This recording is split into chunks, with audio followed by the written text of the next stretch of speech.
Top local à venir sur Bitcoin, Tesla s'en sort très bien, le calme avant la tempête sur les marchés financiers traditionnels. Bienvenue à toutes et à tous les amis dans cette nouvelle matinale trading, j'espère que vous allez bien. Pas mal de petites choses à dire ce matin, on va dans un premier temps revenir un petit peu sur ce qui s'est passé sur ce début de semaine et notamment sur la journée d'hier avant très rapidement de se tourner vers les différents enjeux et les différentes opportunités que va nous apporter cette deuxième partie de semaine. Juste avant de commencer, comme d'habitude, je vous invite à vous abonner si ce n'est pas encore déjà fait et puis surtout de nous rejoindre dans le serveur Discord, c'est vraiment là-bas que tout se passe. Petite info, je le répète encore, mais notre tout premier e-book est désormais disponible, il est totalement gratuit et il vous permettra de commencer à comprendre l'écosystème crypto en seulement 10 étapes. Donc pour ceux qui débutent, pour ceux qui veulent commencer à apprendre, c'est un très bon outil. Et puis même si vous avez déjà quelques connaissances, ça peut toujours être un plus. Voilà, c'est parti, on va pouvoir démarrer comme je le fais depuis quelques matinales maintenant avec les petites actualités du jour. Je pense que c'est sympa, dites-moi dans les commentaires si vous aimez bien comme ça qu'on commence la vidéo avec quelques petites actus. Moi je trouve ça sympa. La première actualité, elle concerne tout simplement les ETF spot Ethereum. Effectivement, la SEC, donc le régulateur financier américain, a décidé de reporter sa décision concernant la mise en place de l'ETF spot Ethereum, cette fois-ci de Franklin Templeton.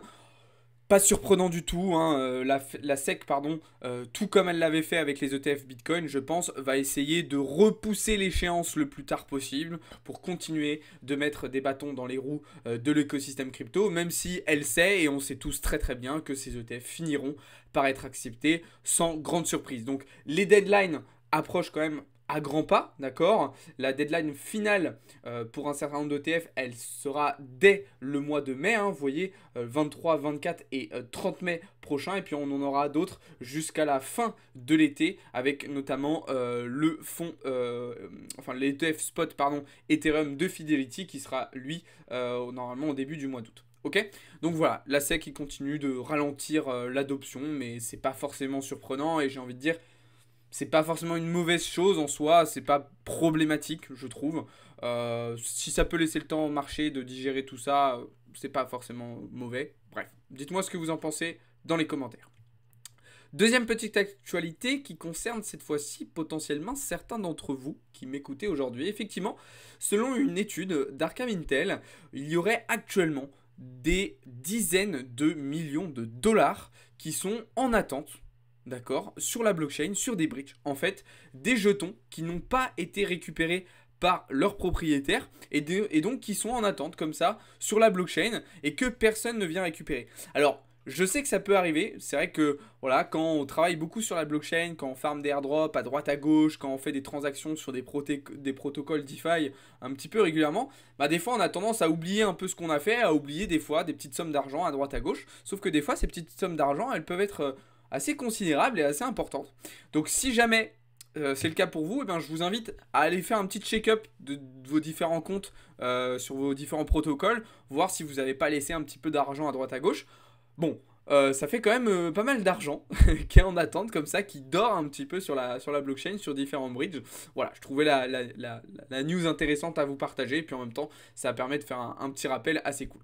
Troisième petite actualité que je vous ai partagée aussi sur Twitter ce matin, concernant à nouveau la SEC qui demande donc une amende de 5,3 milliards de dollars à l'encontre de Terraform Labs et de son fondateur, donc dont Do Kwon. Je sais pas comment vous prononcez, Do Kwon ou enfin bref. Alors moi ça m'a tiqué un petit peu parce que quand on repense à l'amende qu'a dû payer CZ avec Binance qui était de 4 milliards de dollars, celle-ci paraît à côté relativement faible parce que là ce qu'a fait Terra Labs c'est quand même bien pire que ce qui s'est passé sur Binance. Donc la proximité, même s'il y a quand même plus d'1 milliard de dollars, hein, ok, entre ces deux amendes me paraît un petit peu surprenante. Et d'ailleurs, deuxième actu en une, on a appris ce matin que CZ pourrait être condamné à 36 mois de prison, d'accord, en plus de l'amende qu'il a payée. Donc voilà, je trouve que voilà, les régulateurs financiers américains sont très sévères avec CZ et Binance. Bon, ils le sont aussi là avec Terraform, mais vu les crimes qui ont été faits sur Terraform, je m'attendais à quelque chose de beaucoup plus important comme amant. Enfin bref, dites-moi ce que vous en pensez dans les commentaires. Et maintenant, on va pouvoir passer au point technique sur le marché crypto. Un marché crypto toujours un petit peu hétérogène en ce milieu de semaine avec un beau rebond des shitcoins aujourd'hui. On voit ici le PEP, le WIF ou encore le BONK qui sont parmi les top performers. Et donc un marché hétérogène comme je vous le disais, puisqu'on en a certains qui se portent très très bien, les shitcoins, mais aussi d'autres comme Algo, MKR ou encore AXS, et d'autres qui sont un petit peu plus en difficulté, comme ADA, NIR ou encore AKT, qui avait été l'un des top performers de ce début de semaine. Alors, je vous le disais dans l'introduction, on peut effectivement, potentiellement, éventuellement, envisager l'arrivée d'un top local sur Bitcoin. Alors, pourquoi je vous dis ça? Parce que à court terme, et là je vais bien évidemment parler à court terme, parce que mon analyse 4 heures que je vous ai présentée ces derniers jours, elle n'a pas changé. C'est toujours la même. De toute façon, la situation n'a pas changé depuis. Pourquoi un top local? Parce qu'il y a un certain nombre de data, notamment au niveau de l'order flow, qui me font dire qu'il y a potentiellement, éventuellement, j'en ai marre de dire potentiellement 20 fois par phrase, éventuellement un retournement de marché qui est en train de se mettre en place. Effectivement, regardez ça. On voit très nettement que l'open interest monte et les fundings aussi. Ce qui nous indique donc qu'on a de plus en plus de positions à l'achat qui sont ouvertes sur les contrats futurs. Généralement, ce sont donc les retail qui passent acheteurs lors de ce genre de situation. A l'inverse, les spots, donc on le voit ici avec les CVD, là où on a plutôt les whales, sont en train de vendre. Cette divergence pour moi elle est clairement baissière et elle pourrait nous indiquer un éventuel retournement dans les prochaines heures ou dans les prochains jours. En plus de ça, il faut savoir que Bitcoin est actuellement... Ah, je suis plus connecté sur Mobchart, excusez-moi. On va se mettre tout de suite sur la charte. Bitcoin est actuellement face à une zone d'ordre particulièrement compliqué à passer, qui fait office de résistance depuis plusieurs heures et même depuis plusieurs jours maintenant. On la voit très très bien, cette zone-là. Bitcoin n'a pour le moment pas réussi à la dépasser. Si c'était le cas d'ailleurs, probablement que cette liquidité servirait à Bitcoin d'aller chercher bien plus haut en créant une cascade de liquidation. Mais ce n'est pas d'actualité selon moi pour le moment.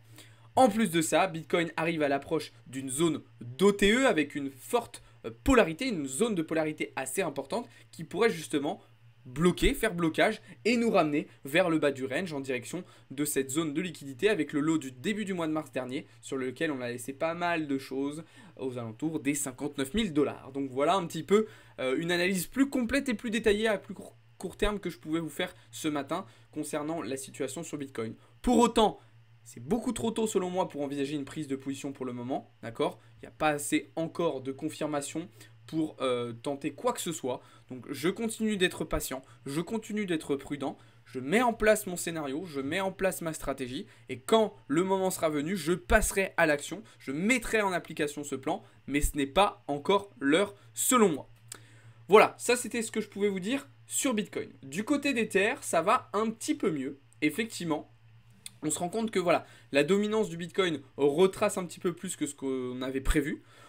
Tout de suite, donc forcément, la paire Ethereum-BTC reprend des couleurs. Ether reprend de la force face à BTC, ce qui lui permet, en 4 heures, de réintégrer sa structure, d'accord? Donc celle des 3200, 3150 points, 3150 $, pardon. Réintégration de cette structure qui devrait lui permettre probablement de venir chercher cette zone de résistance aux alentours des 3700 $. Alors, je ne suis pas rentré en position parce que j'ai pas un setup à plus court terme suffisamment précis, suffisamment pertinent pour envisager un trade. Voilà, comme je vous le dis, des fois on a des idées, des fois on a des scénarios, mais c'est pas pour autant qu'on les met à exécution. Okay, mais toujours est-il que si la situation reste telle qu'elle, on devrait plutôt voir Ethereum se diriger en direction justement des 3700 $. À ce moment-là, on se posera alors la question, est-ce qu'on va être capable de passer ce niveau de polarité et alors on ira chercher sans doute de nouveaux ATH? Évidemment, il faudra l'appui de BTC aussi pour qu'on puisse faire ça. Ou bien on sera rejeté par ce niveau de résistance et alors on se redirigera probablement plutôt en direction des 2700 $. En tout cas, attention, je vous rappelle que sur cette deuxième partie de semaine, on y reviendra tout à l'heure, on va avoir pas mal de catalyseurs macroéconomiques qui vont apporter de la volatilité sur les marchés et qui pourraient aussi impacter le marché crypto. Donc surtout pas de précipitation de ce point de vue-là. D'accord ? Ça, c'était pour Ether. Du côté des alts, il n'y a pas de gros changements. Je continue à ajuster mes différentes lignes de portefeuille en spot. Mais j'ai un nouveau petit setup à vous présenter ce matin sur Ordi. Ordi, setup assez intéressant, selon moi, de continuation haussière, étant donné qu'on a un BTC qui est pour le moment dans un momentum haussier. À court terme, ça peut être intéressant d'accompagner le mouvement avec une petite position de continuation haussière justement sur ordi. Alors ça reste extrêmement risqué parce que on voit qu'on n'est pas sur un niveau de Fibo très très important, d'accord? Et surtout, il y a une zone de liquidité bien plus importante, plus bas, en 4 heures, que vous voyez juste ici, en direction des 38 dollars. Donc pour le moment, c'est une idée d'analyse, il n'y a rien de fait, je ne sais pas si je vais prendre la position, je vous tiendrai au courant dans le serveur Discord, mais voilà, petite analyse que je tenais à vous partager ce matin. Sinon, je vous le disais, du côté des alts, on est venu pour beaucoup d'entre eux rebondir sur des très très très belles zones. Je pense au Link, d'accord, qui est venu rebondir sur ce niveau de support qui imprime un plus 20% depuis.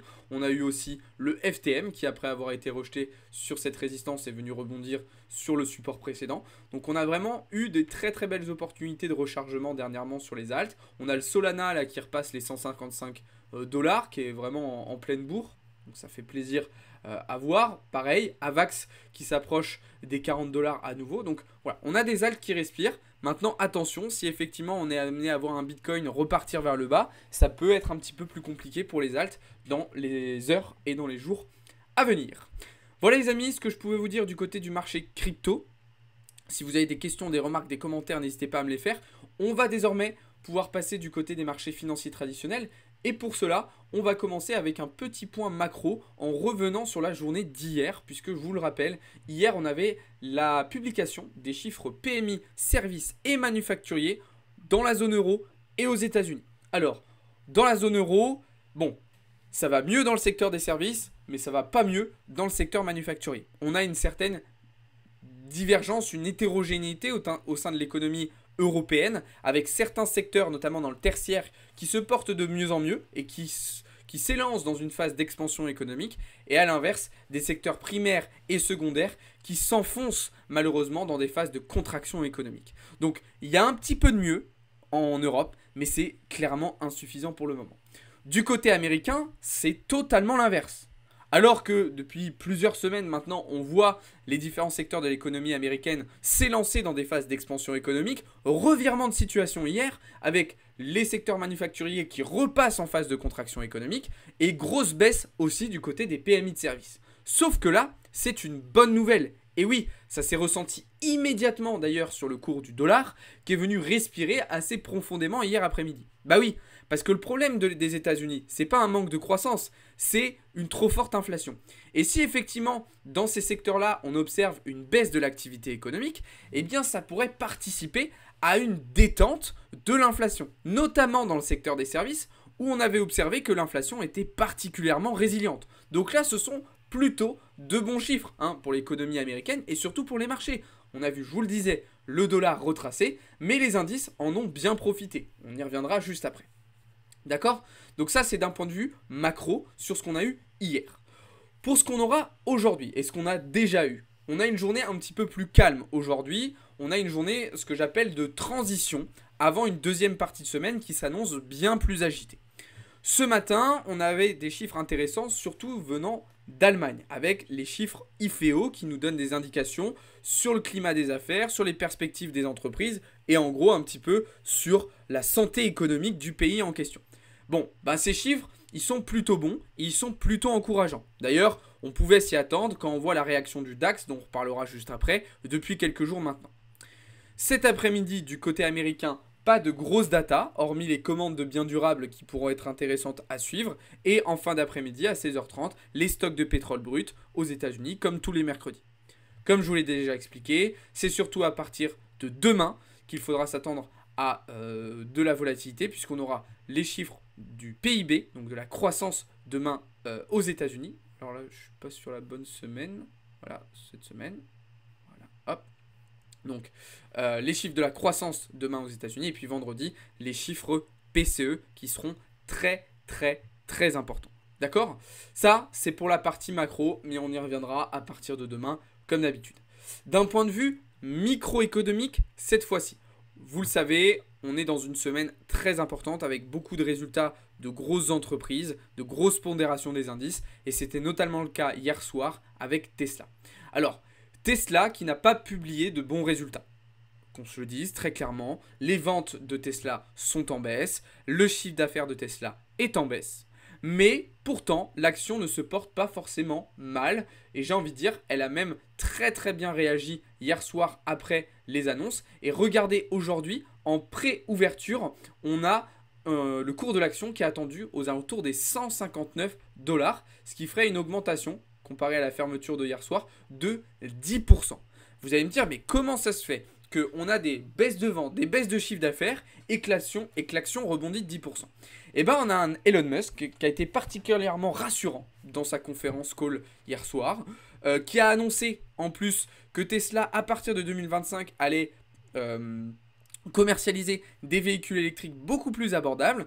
Et donc, on a des investisseurs, des consommateurs, pardon, qui gardent confiance en Tesla. Malgré ça, pour le moment, personnellement, je pense qu'il est trop tôt de se repositionner pour se repositionner sur Tesla. J'attends personnellement plutôt un retour sur le support des 110 points, ou alors une réintégration de la résistance précédente qui pourrait nous permettre d'envisager une reprise haussière. Tant que je n'ai pas une de ces deux confirmations-là, je ne me repositionne pas sur l'action Tesla. Je reviens sur la micro et sur notre calendrier. Aujourd'hui, en after close, on aura aussi des résultats importants avec notamment Meta, d'accord, qui est une grosse aussi pondération des indices américains, mais aussi IBM, Ford, durant cette journée, avant la journée de demain où on aura Microsoft et Google. On le sent bien, effectivement, la volatilité et le stress sur le marché s'est réduit un petit peu depuis le début de la semaine. Okay, c'est ce que je voulais vous montrer tout à l'heure, avec le VIX notamment qui est venu respirer un petit peu plus bas. Mais attention, ça pourrait très vite repartir à la hausse, donc il faut rester quand même prudent. Comme je vous le disais en introduction, on a pour moi un petit peu le calme avant la tempête. On est un petit peu dans l'œil du cyclone actuellement sur les marchés financiers traditionnels. D'ailleurs, d'un point de vue technique, on va désormais regarder un petit peu ce qui se passe du côté des indices. Donc sans surprise, rebond des indices américains depuis le début de la semaine, notamment sur le Nasdaq, que vous voyez ici, et sur le S&P 500. Alors, sur le Nasdaq, moi je vous avais expliqué que mon plan c'était plutôt d'aller chercher de la continuation baissière lorsqu'on reviendrait sur les 17 800 points. Ça n'a pas changé, mon plan est toujours le même. Là où ça a changé, c'est du côté du S&P 500. Puisque le S&P 500, lui, est revenu chercher cette structure des 5050 points, mais il l'a réintégré en remettant en place une structure haussière.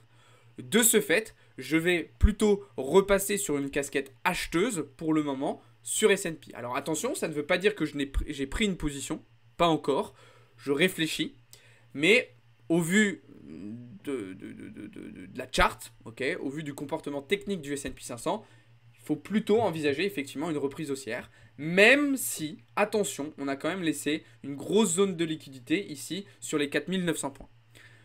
Je le répète encore une fois, mais je vais rester quand même très prudent et très vigilant au vu des catalyseurs macroéconomiques que l'on va avoir sur cette fin de semaine.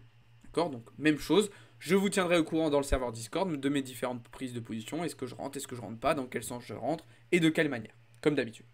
Ça, c'est du côté américain. Du côté européen, comme je vous l'ai dit tout à l'heure, gros rebond du DAX, d'accord, qui est en grosse forme depuis ce début de semaine.